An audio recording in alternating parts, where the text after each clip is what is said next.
7 chilies.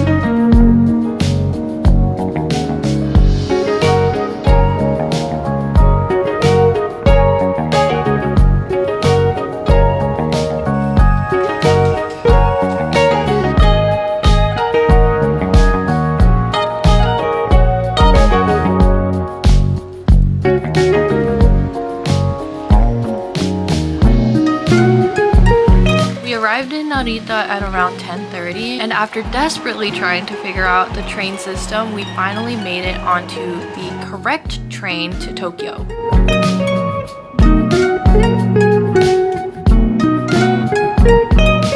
This was my entire family's very first time in Japan, and although at first it was exciting, it quickly became overwhelming as we had to transfer trains in Tokyo Central Station. Thankfully, we made it onto the right train despite the chaos of the train station, and thus arrived safely to Akihabara, which was where our hotel was located.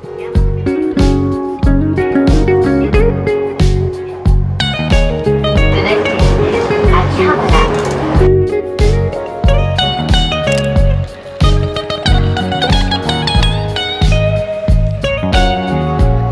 Akihabara is the major shopping district for video games, anime, manga, and electronics. We were a little too early to check in, so we dropped our stuff off at the hotel and we went back out to explore a little. We hadn't eaten anything all day, so we stopped by a 7-Eleven to grab a snack before we found a restaurant.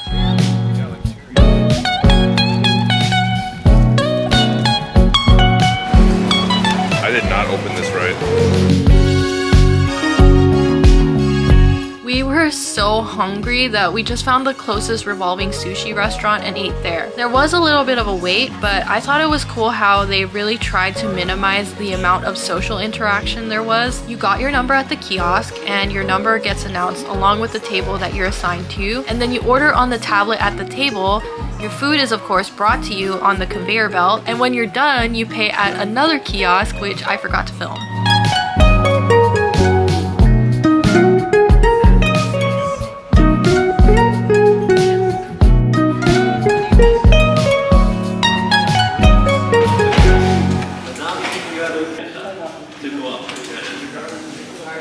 We've been in Japan for a little while now, but we just got to our hotel room, so let's do a quick room tour. The place is really small, so this is what you walk into at first. And we got some pajamas here. Looks like there's a fridge over there and a place to put your clothes. And there's a kettle and some mugs over there. Look how tiny these nightstands are. They're so small. But the room looks really nice, and here's the bathroom. There's a little sink and the toilet. And then here is the bathtub / shower area. And then you also got a window into the room from the shower, which is the same as the hotel that we stayed at in Clark. And yeah, that's pretty much it. Pretty cute hotel. Today's Tuesday and we're only here until Thursday, but we leave in the morning, so we basically only have today and tomorrow to explore Tokyo. Even though we woke up at like 2 a.m. this morning, all we have is today and tomorrow, so we're gonna have to rest for like maybe 10 minutes and then we're gonna go back out again. Even though our time is so short here, we're so happy to be here. Like, I literally cannot believe I'm here right now, and Alex is so happy. We just had the most chaotic morning with my family because everybody's trying to go to different places and we didn't eat any breakfast, so we were all super cranky, but we're still so happy to be here, and it's so crazy that we're even here in the first place.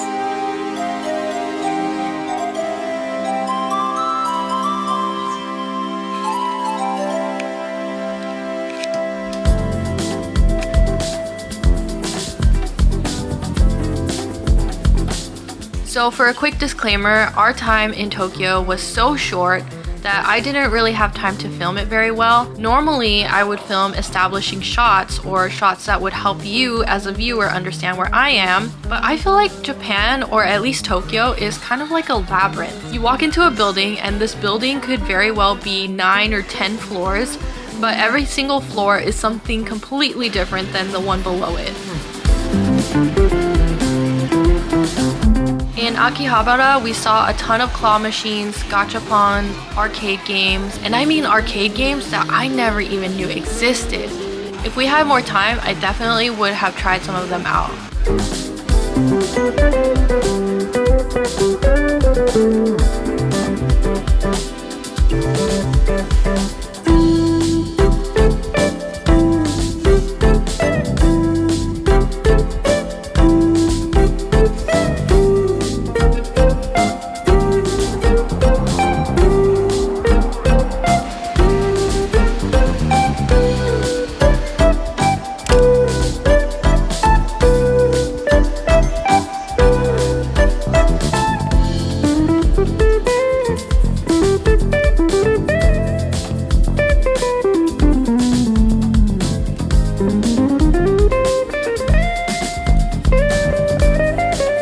Then went to Harajuku and Omotesando, which are right next to each other, and I made it a mission to find myself some Kuromi merch. And yes, of course, we found the Sanrio store and promptly secured the bag.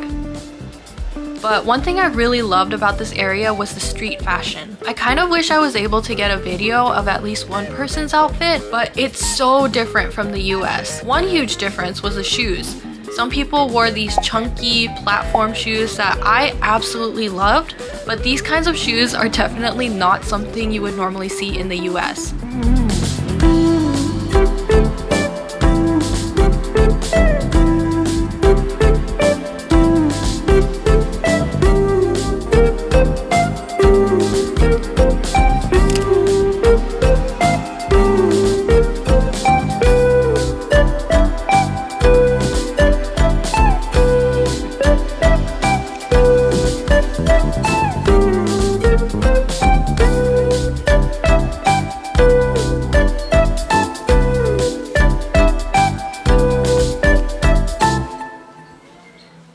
So we just got back from 7-Eleven. Well, actually we explored Akihabara first, and then we went to Harajuku and Omotesando. It is so hot outside. I'm literally so dehydrated from not drinking any water and just like walking around. But we went to 7-Eleven again and we're gonna try some food. When we went earlier, I got a onigiri. I think I got the tuna mayo one. Yeah, I got the tuna mayo one and that was so good. But they didn't have any more, so we ended up getting the red salmon and salt one instead. I got the chicken and egg with teriyaki sauce sandwich. Alex got the chicken cutlet with sauce sandwich. Right now he's opening his soft boiled egg, and he also got some veggies. This is radish, cucumber, carrot, rice malt, miso, and mayonnaise. And then we also got some ice cream in here. So I got this chocolate and nuts. It looks kind of like, we have this in America, I forgot what it's called. And then Alex got this strawberry crepe little ice cream sandwich. Also, we got this water.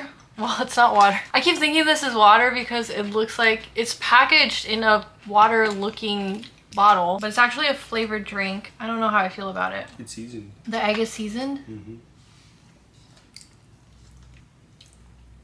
I think I'm gonna save my onigiri for last because that's like my favorite. Chicken and egg with teriyaki sauce. It's pretty good. It's such a small sandwich though. Is the onigiri good? So now that we're here, we kind of feel like the food in the Philippines kind of like fucked up our stomachs because we've had not very good bowel movements lately. We were thinking it might be because of all the grease and not many vegetables, but I know that after coming here and eating the onigiri earlier and then eating the sushi right afterwards, I felt so much better. I really love the way they wrap this. I didn't get any filling in that bite. It's probably worse than the tuna. It's still good. Yeah, the tuna mayo one is really good. The tuna mayo one is better than this one, but it's still really good. Yeah, this one's okay, but I prefer the tuna tuna mayo one. That's probably why it sold out, because it's the best one. Yeah, but the chicken katsu, like, yeah, it's like, hey, how big it is and juicy. Oh, it's really good value. I really wish 7-Elevens were like this in America. For the same price, too. It doesn't matter if it's the same, but, you know, they charge way more. It defeats the purpose. Like, they serve food, but it's like not good quality food. It's not even hygienic. They don't even care. And like, I don't feel safe having a Caesar salad from a 7-Eleven in America. Okay, now that we're done eating, let's do a quick haul of all the stuff that we bought tonight. We first went to the Sanrio store. I mean, we visited a lot of stores, but the first thing that we ended up buying was at a Sanrio store. And I got this Kuromi plushie. I got another Kuromi plushie. This one's wearing a dress. It's so cute. I can't resist getting these Kuromi. I also got this Kuromi keychain for my phone. It's just like a key. Finally, I got this like photo card thing. It goes in your phone, and I got this for my cousin because I know she's like super into collecting K-pop idol photo cards. So I figured she would want something like this. Okay, so we went to this other store in Harajuku called Kittyland. We only bought one thing. So Alex saw this Gengar toy. It looks like that, but it's in this collectible mystery box thing. So we're gonna unbox this right now and see if Alex ended up getting the Gengar, because that's the only one that he wanted. He didn't like any of the other toys that is in this collection. I don't know the names of Pokemon, but those are the other ones, and here's the rest of them. So there's 6 in total, and he only wanted one of them. So let's see if he ended up getting the Gengar. Gengar. No. Oh, the worst of all, the pony. The way that they packaged it, it really is a mystery. Yeah. Got the pony one that's on the front. Literally the only one that Too bad. I told myself I don't want to get that one. Kind of am okay with the rest, but yeah. Like, because like the other one is like Pikachu, and there's an Eevee. Look how they spelled Eevee. E-I-E-V-V-I. What the heck? Okay, let's have some ice cream. Oh, it came out. It's coming apart. Ta-da! Is it good? Mm-hmm. It's a strawberry grape. Mmm. Oh, it's so sweet. I got a piece of the strawberry.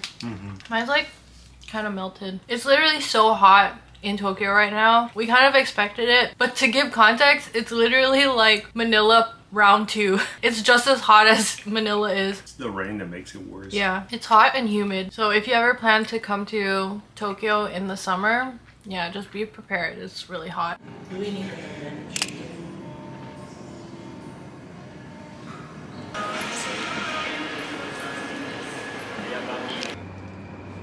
Should probably put your we should open the app and see how much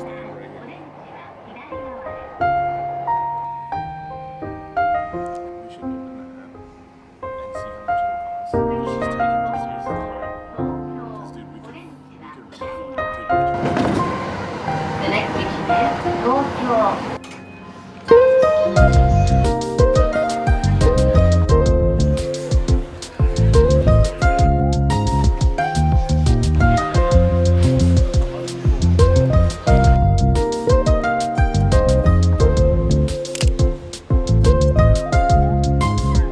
Our first and only full day in Tokyo began with a little bit of a hiccup. We had planned to go to Tokyo Station and immediately find somewhere to eat, but since there were 5 of us, it was kind of hard to settle on a place, and on top of that, a lot of places actually weren't open yet. Eventually we did find a convenience store and ate a little there, but yeah, we were kind of cranky before we found it.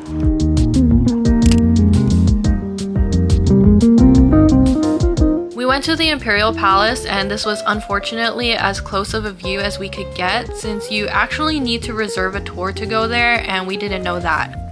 Regardless, it was a really cool thing to see, and you'll also see the awesome samurai statue in a bit, but this is a perfect opportunity to mention just how hot it is there. In my last vlog, we went to Manila, and you can expect it to be hot and humid there since it's a tropical country, but Tokyo was hotter than Manila. I have never been so sweaty in my entire life, and we did kind of expect it to be really hot in Japan, especially since we're coming from the Philippines, but yeah, it was unbearably hot.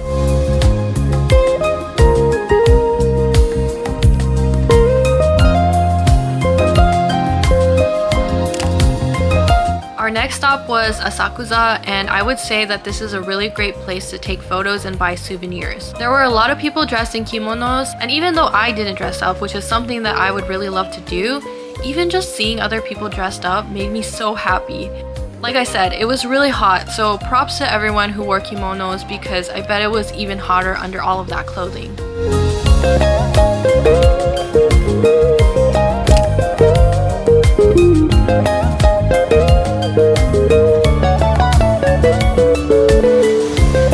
There was actually a Chinese tourist that we saw who was wearing a super thick and high quality kimono. It was so beautiful that I had to ask her for a photo. There was a little bit of a language barrier, but I was able to get her photo.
Growing up watching anime, playing Nintendo games, and having watched Tokyo Drift probably like 15 times, it has always been my dream to visit Japan. What I didn't expect, however, was how different Japan was from the US. Even though I visited so many different countries like Singapore, Brazil, and obviously the Philippines, I have never been to a country that has had a culture that is completely different from mine. Coming from a family of immigrants, the term culture shock was nothing new to me, but it was never something that I personally experienced. This quick trip, this tiny morsel of Japanese culture that I have experienced, has left me absolutely speechless. Unexpectedly, my brother found this shopping center and he was trying to find the Pokemon Center, but we didn't expect there to be a Nintendo store, a Capcom store, and a Shonen Jump shop. Despite our limited time, we were probably here for a few hours looking at everything because there was so much stuff to look at, and obviously we had to be smart about what souvenirs to buy so as not to make our luggages too heavy on the trip back.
Japanese and international dishes. We wish you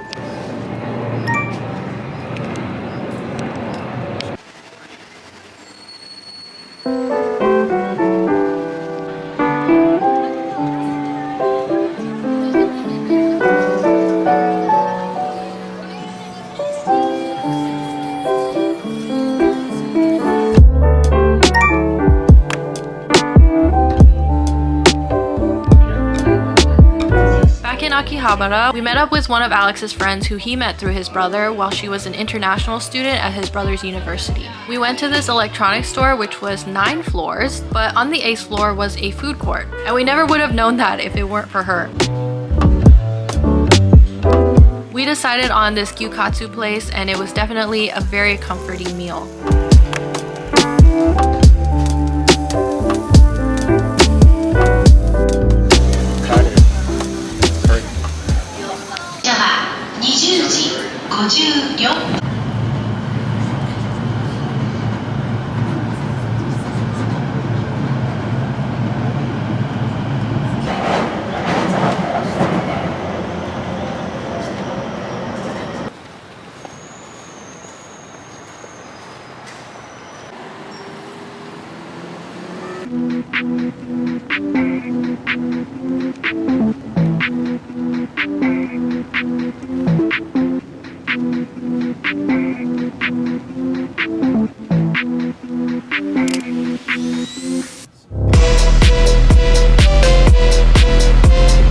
As some of my subscribers know, Alex and I, as well as my brother, are super into cars.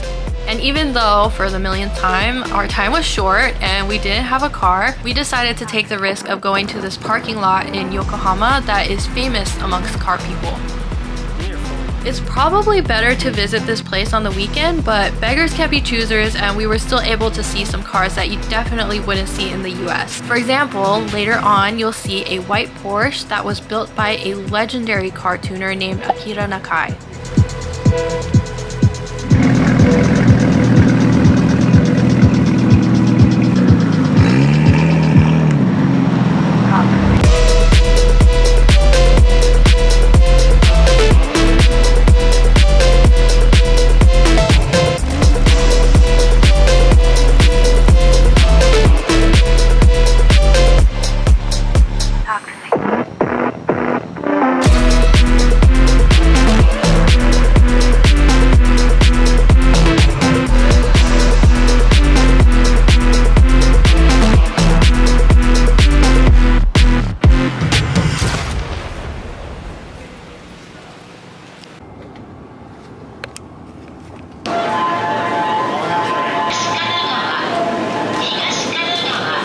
So we got back from Daikoku and I already took a shower, as you can see, but that was such a gamble to have to go there and come back. I didn't capture the panic that I was experiencing that whole time. So for context, we have been trying to research how to get to Daikoku parking lot without a car, and nothing was really like solid. There are some services that will take you there, but it's like $200. The cab to take us one way from our hotel is probably like $135 already. And we were also hearing that taxi drivers don't like going there, or they don't like picking people up from there also. So we kind of rolled the dice and we were like, okay, let's just get to the closest train station over there and then we'll call a cab from the train station to get there. The problem is when we get there, like, how are we gonna come back? So we get to the train station and we're able to get a cab there. Fine, that's good, like, cool. The easy part is over. We have a good time there, but it's kind of limited because we have to make it on the last train before all the train stations close. So we do our thing, we take some pictures, and then it's time for us to call the cab back to the train station. And when Alex tries to get the cab, we used Uber, by the way, to get the cab. The Uber was not updating. It was like searching for drivers, I think. So it was not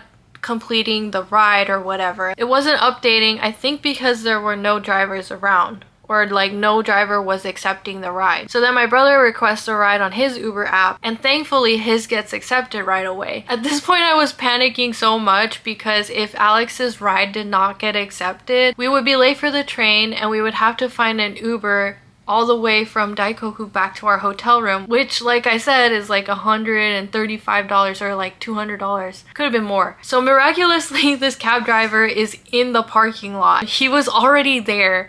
And so he takes us from the parking lot to the closest station to us. And when we get there, we have enough time to get my brother's ticket. He had to get a ticket, by the way. I probably should have mentioned that. That was also another reason why we were panicking on the time and stuff. So we have enough time to get my brother's train ticket back to our hotel station. And when my ticket goes through, it doesn't work. For some reason, my train ticket stopped working. It's supposed to be like an unlimited train pass for like the 3 days that we're here, but for some reason my train ticket like broke, even though I really tried to take care of it. It honestly looks way better than Alex's, and Alex's works, so I don't know how it works, but my train ticket stopped working and I was literally panicking so much. I kept trying to put my train ticket in the gate and it was not working, but thankfully the worker over there, he saw me like struggling and I handed him my ticket and he looked at it and he let me go through. And we ended up making it to the train within like 5 minutes. It was such a miracle that we ended up making it on the last train back to our hotel. Anyways, tomorrow we're leaving and it was such a great way to end the trip, and I feel like I'm gonna be telling this story for a very long time because literally every step of this Daikoku trip was a gamble, and we were really not sure if we were, first of all, gonna get there, and second of all, gonna get back. We're really lucky that we were able to do that without a $200 tour, without taking a $200 cab. We somehow made it there and back.